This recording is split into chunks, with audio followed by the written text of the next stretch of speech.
Signature Views, and I am your host, Signature. Cake on the track, baby. What's your signature? Go ahead, show it to the world. What's your signature? Go ahead, show it to the world. What's your signature? Go ahead, show it to the world. This is Signature Views. This is Signature Views. What's your signature? Go ahead, show it to the world. What's your signature? Go ahead, show it to the world. What's your signature? Go ahead, show it to the world. This is Signature Views. This is Signature Views. Baby, sing, do your paint, do your... All right, so welcome to Signature Views. I am the host, Signature, and explain to people who you are, brother. What's up, party people on the internet? my name is Cuna Bear. It's Cunabear. I'm a rapper, musician, producer, creative, head of the Beartooth Collective. Yeah, I like making music and having fun with my friends. Thank you. That was my first thing I was gonna say. Was like telling people about you.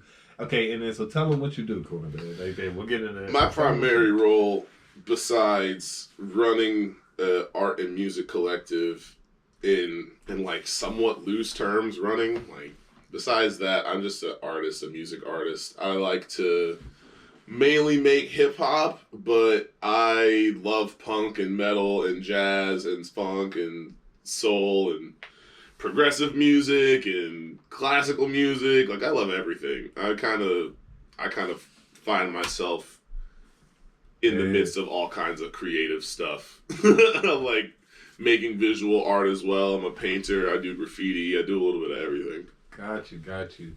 Okay, so let's take it back. Do you know as a child the first type of music you found yourself really attaching yourself to or liking, so to speak? It's kind of a mixture of things.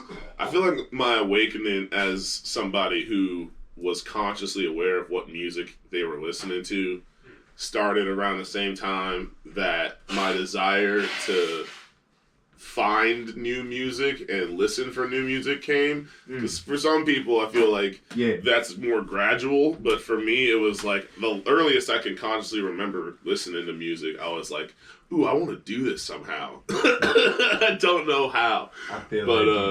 But my dad is from Pakistan. And so he brought in a lot of Bhangra, a lot of Bollywood, a lot of like movie, he would have like movie soundtracks because for movies in Bollywood, a lot of the time they make full soundtracks with like fully produced songs for every song on the movie, and the songs and albums themselves are also like a cultural thing within the music world over there.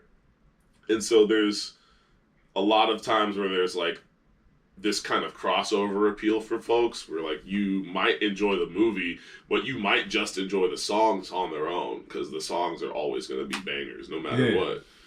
And so I would have a lot of that playing on CDs, and he would have a lot of like bootleg DVDs from old Pakistani films that we would watch. And then my mom, she's black and super southern, so she would bring in a lot of gospel, a lot of R&B, a lot of soul, a little bit of blues, and then I also am a 90s kid, so I had the radio and the early days of the internet, so I kind of had access to a lot of different music. Like, I was listening to punk music, I was listening to metal, but I was also listening to indie and folk and like country and hip hop. My cousins on my mom's side all played a lot of hip hop, and my cousins on my dad's side all played a lot of rock music. So it was a whole lot of just like everything everywhere all at once when it came to music. Exactly, family and the influence. The influences were all over the place. Do you know any of your parents' favorite songs, or can you say any of the like classic albums that were on repeat from them? That's the funny thing, is that as much as they listened to a lot of music, they weren't music people. So like they had a lot of like compilation discs. They know like all of the greats, you know what I mean? Yes. Anybody who's like a particularly famous artist from the 70s and 80s, they were playing that shit as well. But a lot of it was just like, now that's what I call country shit. Like they were just running compilation discs. Yes. So a lot of the time, it really wasn't even paying attention to who was doing what. Mm-hmm. For them, it was a lot more of the feeling and the energy. It was like, if this makes me feel this type of way, I'm just gonna play anything that feels like that for this amount of time. And so, like, when we would be riding home after a long day of like getting groceries or whatever, you know, as a little kid, my mom would be playing smooth jazz on the radio, and that's like sunset driving home, smooth jazz. Kenny G is like blasting. Dang. But she doesn't know who's playing. She's just like, this is just the vibe right now. This is what we riding to. And my dad was kind of the same way. Even with the Bollywood music that he would listen to, like, he would have, like, unless it was somebody very specific who he was looking for, he wouldn't even know the names of the songs. He would just be into it for the feeling. And it wasn't really until I was old enough to start digging for CDs and vinyl that I started to look for actual names and look for production. Gotcha. And, like, get an understanding of, like, oh, this isn't just, like, a thing that exists. Like, people play this, and people individually write parts and add to this, you know, add to the soup in a way. Like, I didn't really have a concept of that until I was a little older, because they just really were more about how it felt. Okay. You know? Well, then, so we get into the aspect, how did your friends influence when you get into your teens and your early teens? How did the friends, can you name any artists that, like, set you and your friend group on fire, or maybe like one of your friends gave you that you, or like one that you like, gave your friends? There's a couple, right? So for me, the big one was Blink-182. Gotcha. As a young kid in Northern Virginia, you're close enough to DC to where that hardcore and punk scene is just like, it's infesting everywhere around it. And we were we were like deep in the woods in the rural suburbs. It's like, I was born in Richmond. I spent a little time in Woodbridge, and then we moved out of Woodbridge to this suburb after 9/11 because my folks used to work in the government, so they was freaking the fuck out. They were like, yo, we gotta get the fuck out of here. This shit ain't worth it. Damn. Working for the feds ain't the shit. Like, let's get the fuck out of here. My dad was like, I'm gonna work for myself. Fuck this shit. I'm done. He was like ex-military and shit. He was like, I'm out. So we moved to the fucking sticks, and the only thing that's out there is just like white scene kids and metalheads and punk rockers, and like even the black folks and Hispanic folks that were out there, it was like everyone was just kind of into metal. And hip hop was like, it definitely wasn't not cool, and it definitely wasn't not around, but like the zeitgeist of the area was just like angsty, you know, like angsty teenagers. It was the background who needed that. Yeah, they needed secondary, third string. They needed that type of particular energy, so they were big on that shit. So like punk rock and pop punk were super heavy. Like all the Blink-182, Green Day. Like I grew up with No Effects, super heavy. Bad Religion, super heavy. All that type of stuff was super in rotation from certain people. And then from other people's, like, I remember this one particular time. Shout out to Rob. I don't know if you're still in that area or how you've been doing, but, like, this dude, I met him my, like, freshman year of high school, right? Yep. He introduced me to the Gorillas. I remember coming over to his place, and I had heard Feel Good Inc. and shit like that in the world around me, but I wasn't paying attention like that. And he sat me down and played the first Gorillaz album front to back while we were playing Mario Party with his little sister. And it was just the weirdest soundtrack. But I was like, this is such a like crazy connection of sounds and instruments and vibes to make these bops. Like, how the fuck did that come out? And then it really broke open a doorway for me as far as experimentation in music. It was like, oh, people can just kind of like do whatever. It doesn't have to like fit a set anything. It can kind of just be its own thing. That's dope. And that was also like around the same time that I was getting into death metal with my other homie who was like, he started out listening to Metallica and shit when we first met in middle school, and by the time we were in high school, he's moved on to deathcore and death metal heavy, and we were both playing guitar and learning how to like figure out what our actual vibe was as musicians. And he is like deep into this super heavy shit, so I'm kind of like picking everything around me. At the same time, the radio is hitting crazy pop shit, like Kesha is coming out, girls are fucking going crazy. Like it was a whole, there's so many different types of musical vibes happening in the late 90s to early 2000s. It was just like a hodgepodge all the time. You prompted a real good question into my head. Is there a video game, or sorry, a song that you got put onto from a video game? Or that you might have heard first in the game? There's like, so many, yo. There's so many. Video games are such a huge, on their own, that's like a whole subsection of tapestry as far as like how the influence of music has come about. Yes. For me personally, I mean, I grew up with N64. My cousins had a PlayStation, and this is time we rented a Dreamcast from a Blockbuster, and they never gave us a return date, so we just kept that thing. We just kept the Dreamcast for like, I think my folks might still have it.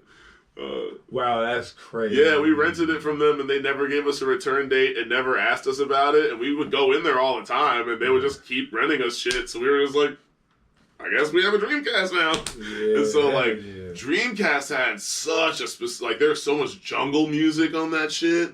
There was so much Afro beats on there. Like, they were doing crazy shit with the soundtracks for some of those games on the Dreamcast. Mine is Dave Mirra's Pro BMX, yo. I mean, mine has got to be Sonic Adventure 2. That's like a classic record to me. I feel like you could buy that vinyl and spin that shit front to back, like the menu soundtracks and all that shit. Like, that whole shit is such a vibe, yo. They have so much jazz-influenced hip-hop on that fucking record, yo. Like, I swear, I would not have even figured out that sounds similar to A Tribe Called Quest and shit like that would have even been entertaining to me if it weren't for games like that. Of course. Because I spent so much time in a position to where, like, no one's trying to watch the kids. Games are watching the kids. Man, you know what, though? That's the mind-blowing factor of you never know who produced those games. You never know who was the sound engineer. Oh, that's, where, like, they took all that from and who you they know brought what I mean? in. They have credits and shit like that, and the credits just don't go deep enough as far as, like, giving the people who are fans of them information. But also, you know, a lot of the time it's just that those guys are studio musicians, and that shit is like whatever credit they have is just locked to those soundtracks, you know. It's like, this is what I did, this is the rest of the music, is like any other song on this soundtrack that I produced for a lot of those cats. At least back in the day. I can't speak on how much it might be different now, because I don't know anybody. I haven't heard a really, like, captivating game soundtrack in a minute. Wow. It's been a long minute since I heard a soundtrack that I was like, yo, I gotta play this song from this game. And I don't think that's necessarily, like, good or bad. It's just the thing that I'm noticing right here in this conversation. I'm like, I haven't had that experience in a long time where a game had, like, such a unique or just jamming-ass soundtrack that shit was like, yo, I want to hear this at the gym. I want to hear this at work. Like, gotcha. You know what I mean? Now, what about movies? Is there any, because that's one thing you just spawned in my head. Is there a movie that might stick out to you that soundtrack got you, or you was like, I gotta figure out that song? I mean, there's like the classic stuff that a lot of folks my age grew up on, with like Harry Potter having a really specific soundtrack. There's stuff like the Avengers now has that like very specific theme that if you're big in the Marvel movies, you'll hear hints of that shit playing throughout other movies too and shit like that. And then when they bring it all together at Endgame, it's like a whole moment. Gotcha. But there's not a lot of movies that really where the soundtracks themselves got me into a big moment of influence. But I'm sure that there's been movies that I'm just not thinking of in the moment. Because, see, that was something that you don't see these days as promoted, but the ones that stand out, like the Soul Food soundtrack back in the day. Right. And then the one that I found out, like, as an adult was the 5 Heartbeats. Oh, yeah. Yeah, the music that they got to that. But, so, moving forward, again, have you... Like, can you remember your very first live show and who that was going to see? The first live show that I ever went to see was actually my homie Bryce's band. Shout out to Bryce. Shout out to the Beartooth Collective. Shout out to McNarly Fingers on Instagram. Check out my boy. He's out here fingerboarding with the best of them. He's a pro. He got them sponsorships and all that. Come on, but man. Come on, man. Yeah, shout out to the algorithms, all that. But back in the day, and when I mean back in the day, I mean like middle school, yo. Mm-hmm. My man was in a death metal band, and they were called All Out Chaos, and they were fucking insane. They were just like doing Sparta kicks off each other into this crowd and like climbing on the crowd's heads to fucking stage dive. Like, and we were middle schoolers, yo. It was crazy. And we were getting lit. It would be like 30, 40 of us because all of their friends would show up. Yeah. And so I would go and I'd be like, yo, all my friends got to come too. Like, you got to come see this shit.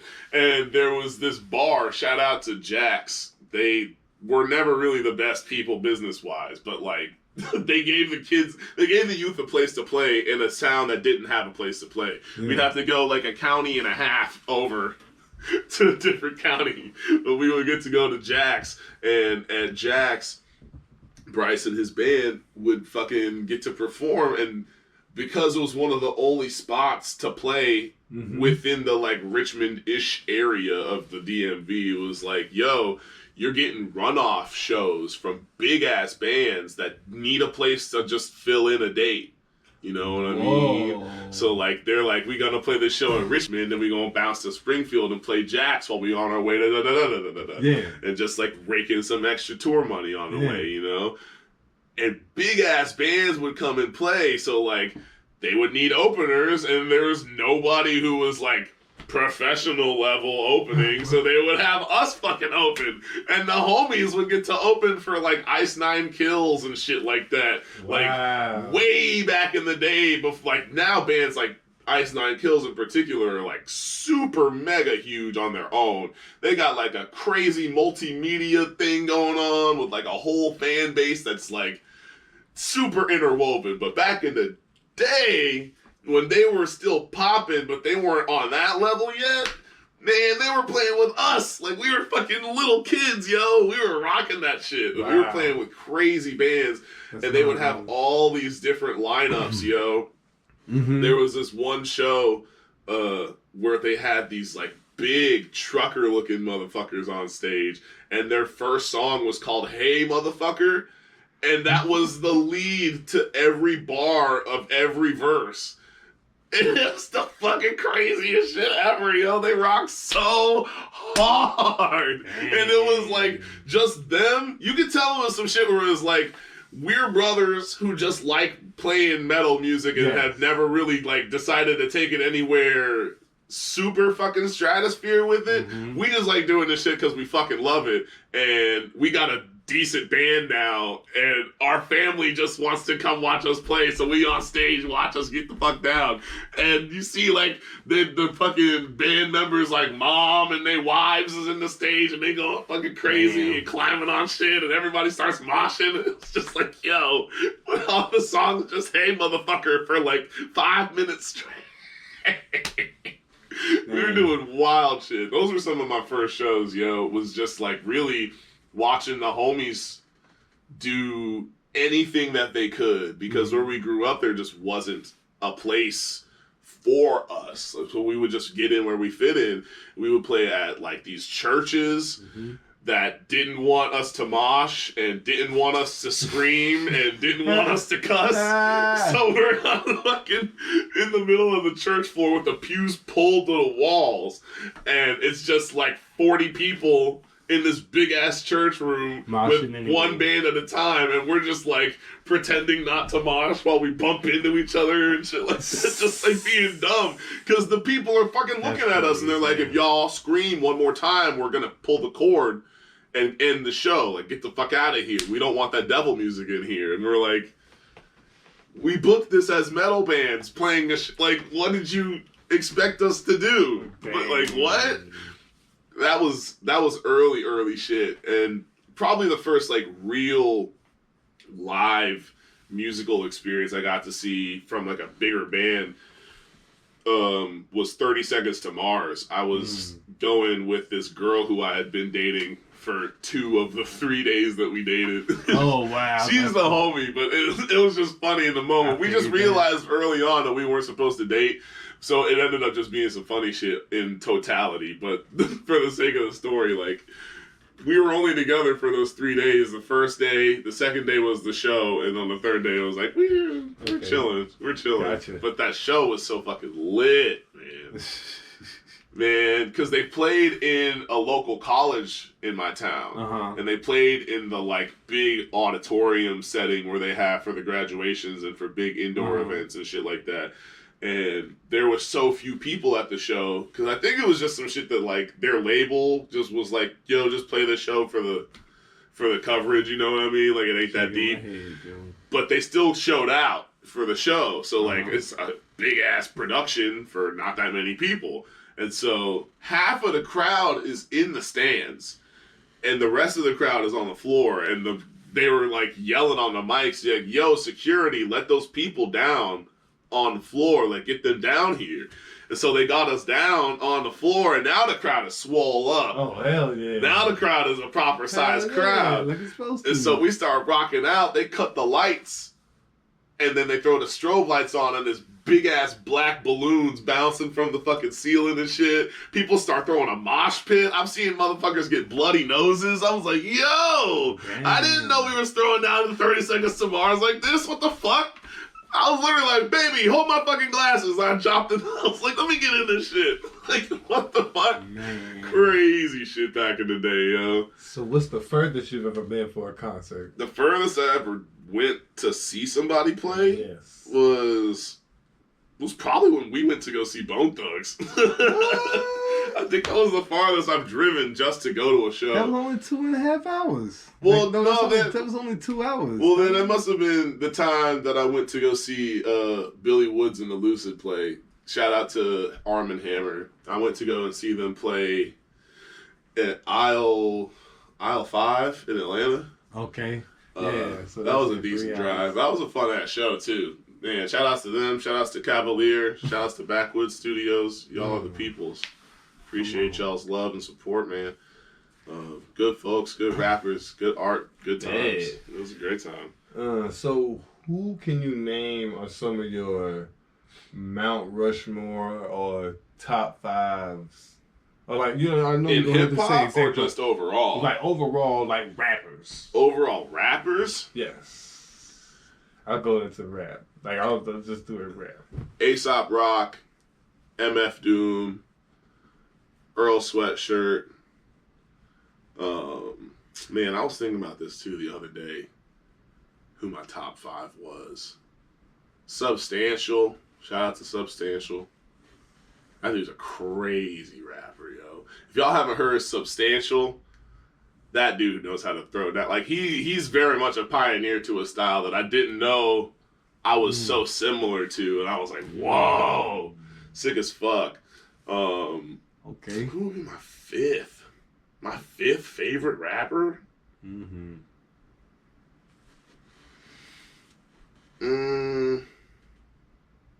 It'd probably be Tyler, the creator, yo.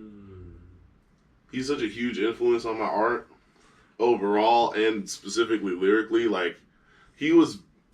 The old Odd Future flow was one of those flows that was, like, low-key timeless. And folks don't talk about that shit that much nowadays because it's kind of just become...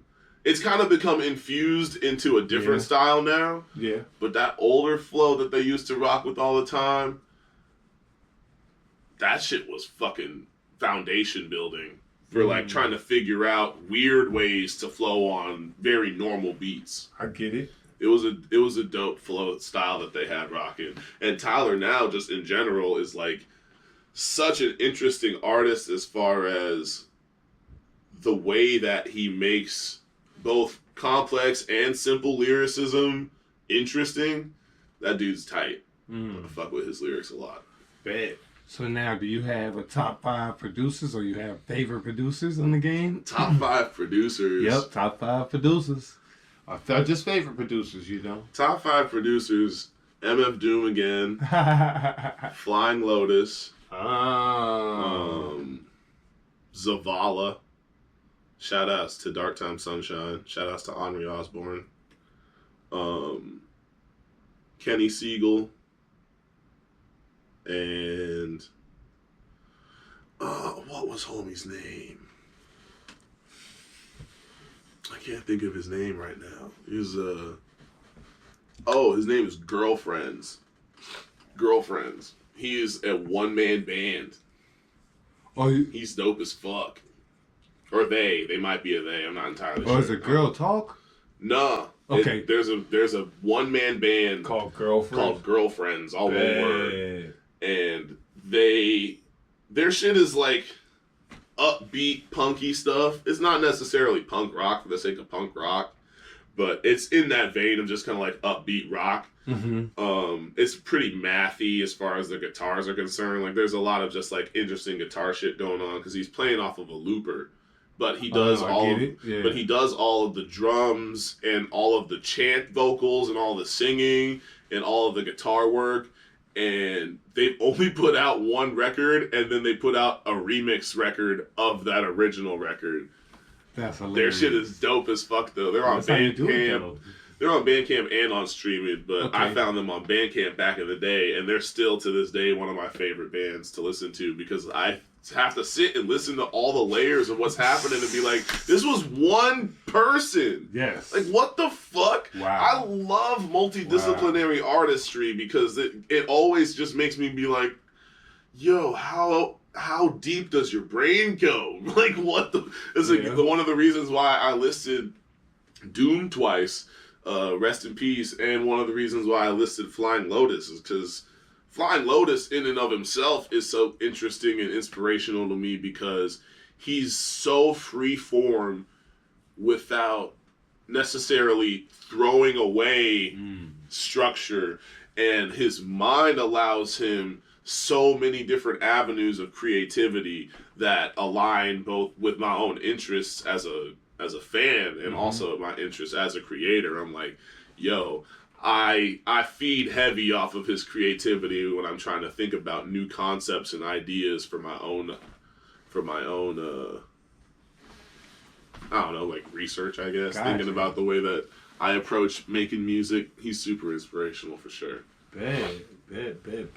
So is there a dream collab that you would love to hear from any artist out there, or like between two other artists? Yeah. Honestly, I'd love to see Aesop and Kenny Siegel make a record. I feel like that would be a pretty interesting record sonically. I also would like to see more rappers work with live bands. And more live instrumentation. Shout out to McKinley Dixon. That's my dog. McKinley Dixon is the best to do it, and for sure one of the best to ever do it, period. Got you. But as far as like incorporating live instrumentation and live performances with a live band, I don't think there's anybody who does that shit better, yo. I don't think there's anybody who does that shit better, yo. Like, he truly sets a new standard for what it can mean to have any type of like hip hop band. And I don't want to like attribute that to him because I don't want to like speak for him in terms of what that might represent for him. Because not everybody wants to call themselves a hip hop band or approach banddom in that sense. Like being in a band a lot nowadays is considered not as much of an ideal for a lot of artists. There's a lot of money involved in that shit. And a lot of hands having to shake and a lot of papers having to be signed. On top of just like the dynamics of taking your best friends on the road all the time. It can be difficult, and lives have to align and all that type of shit. Being in bands isn't as easy as it used to be, but like, for the sake of just speaking on the fantasy of the art, yo, it would be so dope to see, like, I would love to see the Roots make another record with an artist in particular. I would love to see just live instrumentation make some sort of a dynamic entrance into hip-hop in some way that it hasn't so far. Like, I feel like there's so much that can be gained from having a piece of music that moves behind your raps. Very true. That shit is not as easy to attain when you're just programming or producing or sampling beats in a way that feels like naturalistic, in the way that like a band groove feels. And I think that shit changes perspective on what you're capable of as an MC when it comes to rhythm and syncopation and pacing your bars and elongating your vowels and all those types of things. Yes, sir. Because it's like jazz. Yeah. You know, as they're improv, you're able to improv and show the warmth or show the depth of the music and what they're playing. And even if it isn't necessarily improvised, you know, like being able to write a new layer of dynamicism within the way that you're structuring a bar to fit musically within the whole piece is something that I feel like isn't like impossible, but it's an avenue that I feel like could be explored more through the lens of hip hop as MCs. Like, we have the capability to manipulate the voice in a way that I feel like doesn't get utilized as often by that many people in interesting ways. But yeah, that might also just be perspective, because hip hop is huge as hell. Got you. So, is there an artist that you can name that you slept on, or that you was like didn't listen to him right up front? Man, Mick Jenkins, yo! Shout out to Mick Jenkins. What the fuck?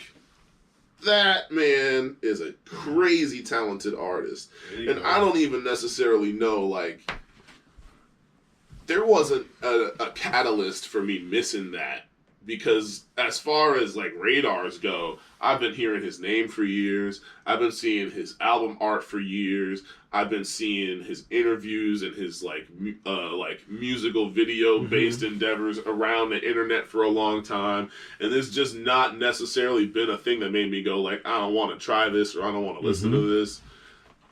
Somehow it just kept fucking passing my mind to actually go back and finally click in. And once I finally did, yo, I was like, whoa! Like, the depth of that man's artistry and catalog is dope. And the stuff that he's putting out now on the independent tip, shout out to DIY. Like, man, his work is awesome. I like his work ethic. I like the stuff that he claims to stand for as far as behind the music and outside the music. Like, I think homie is a really, really talented artist. He hits me a similar way that Crit does, where I'm like, yo, I don't want to call you slept on, because that's not accurate. But at the same time, it's like, in my mind, the level of respect that you've garnered and deserve is like way higher than whatever the fuck you getting right now. Very true. That's just where I sit. But I'm also brand new, so like, count me a super fan or whatever. I dig it. What could you say is an album that you just love, that you feel everybody needs to hear? Spirit Roaming by Akai Solo. Okay. Listen to that record. Find the lyrics, or write the lyrics down, or just bore deep into the lyrics and bore deep into the sampling and how the audio clips that he samples play into what he's talking about, because that record is so beautiful. Like, that is such a fucking masterpiece work of art ass record. I'm so mad that I got into him only just after it dropped. Because I'm like, yo, like, what? I missed out on whatever built you to this place. And that shit is like, for me, I'm a big discography-minded fan. Yes. And so when I find somebody whose story or what they're presenting as a part of their story intrigues me that much, I'm like, now I gotta find out what brought you to this place musically especially. Yes. But like throughout, you know, your journey, that shit gets my fucking brain going.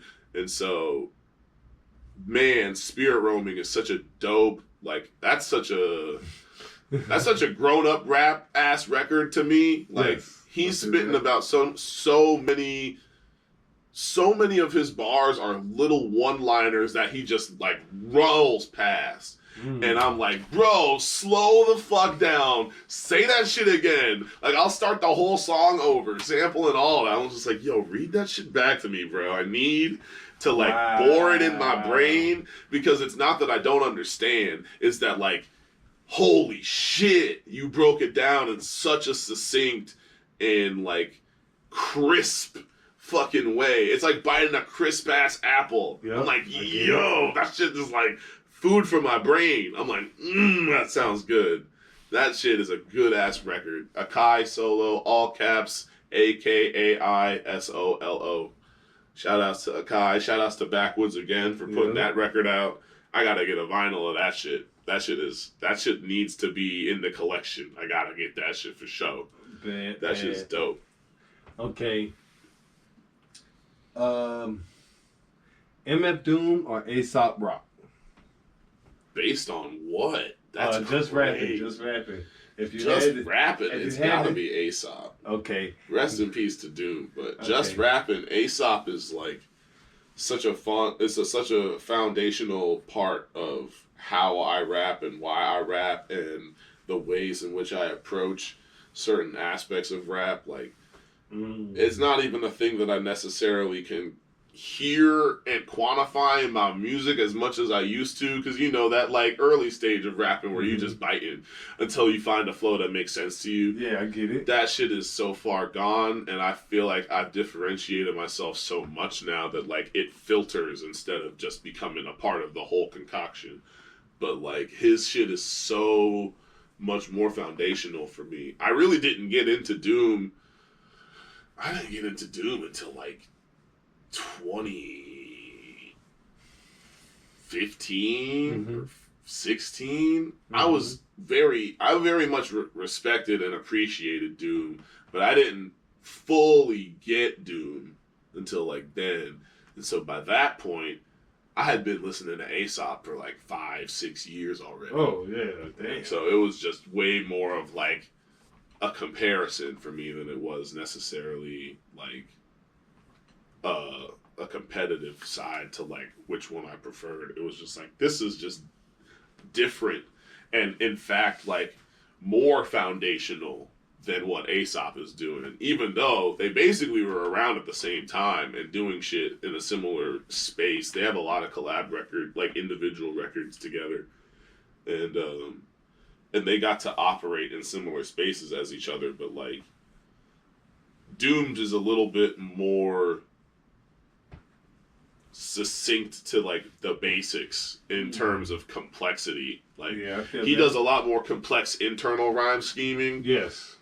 Aesop does a lot of like in and external rhyme scheming, and that shit gets really fucking it gets daunting sometimes, you know? Like I feel like Doom is way more approachable. And Doom will be talking about some crazy cryptic shit, and I will be just as confused, but the nature of that confusion feels like it's way more approachable. Like, I feel like I could put that puzzle together. Yes. And sometimes with Aesop, it's like, I'm not even trying. I just enjoy it for what it is, you know? It's cool. I like both of them differently. And yeah, I feel that completely. Well, you get stranded on a desert island and you get to bring one Aesop Rock album. Which one is it going to be? Float. Why Float? Float was just... I first found out about Aesop through Float. Float was like my entry point. It was his first major full-length record. And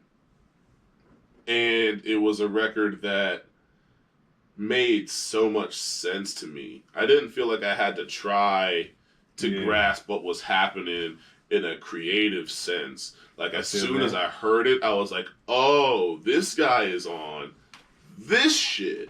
It wasn't even like what is this? It was just like, oh, he's on this.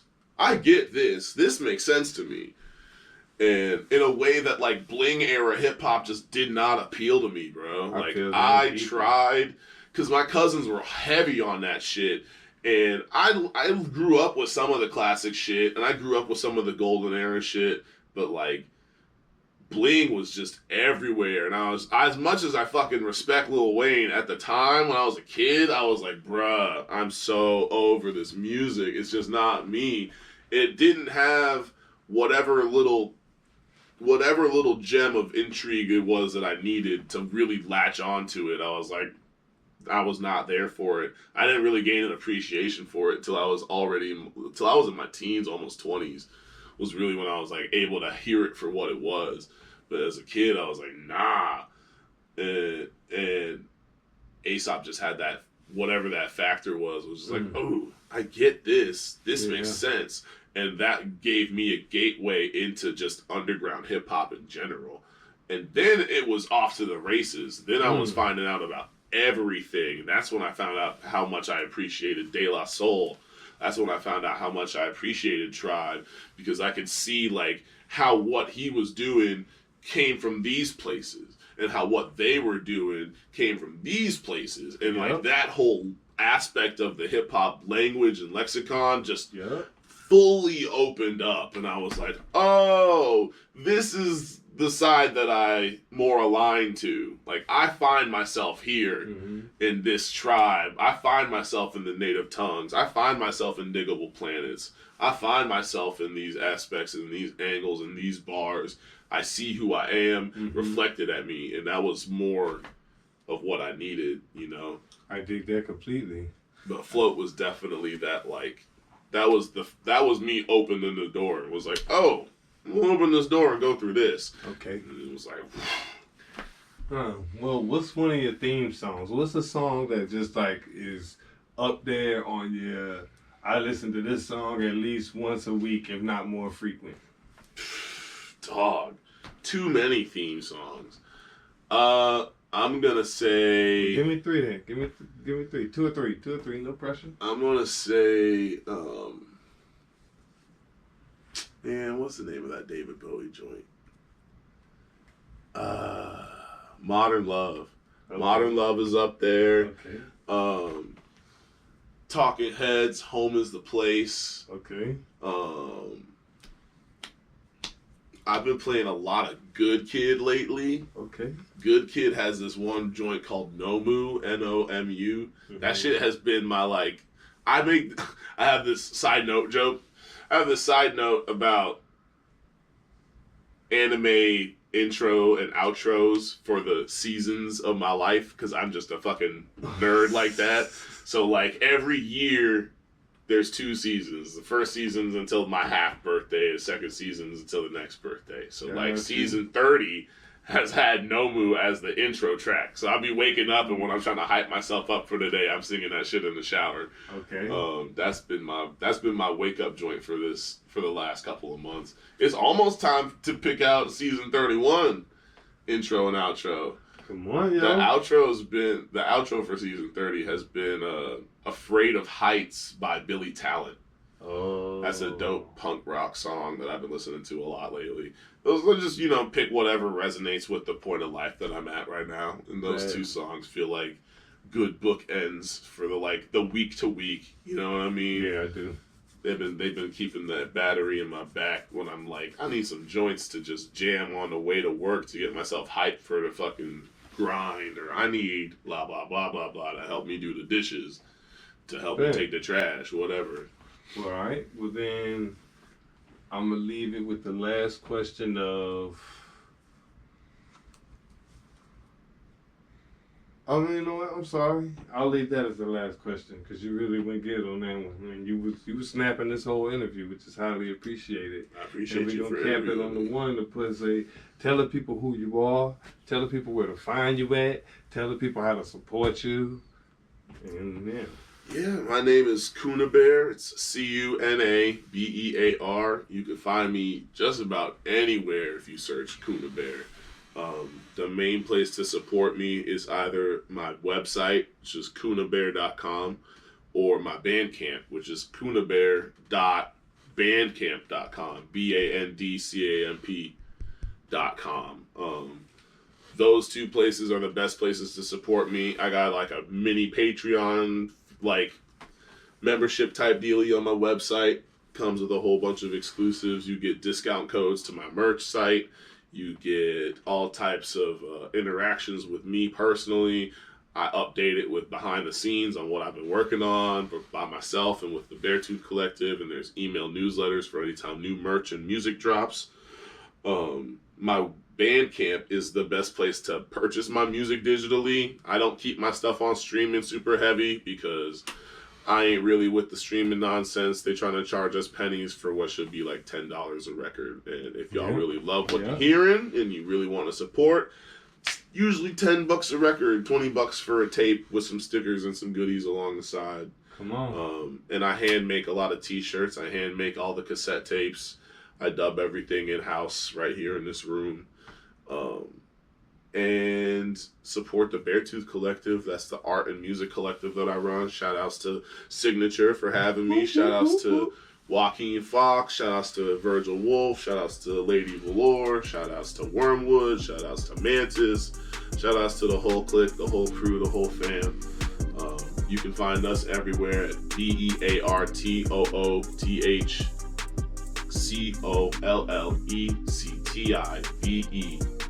Beartooth Collective. Thank y'all for having me. Yeah, appreciate it. That's another episode of Signature Views. That was our guest, Cuna Bear.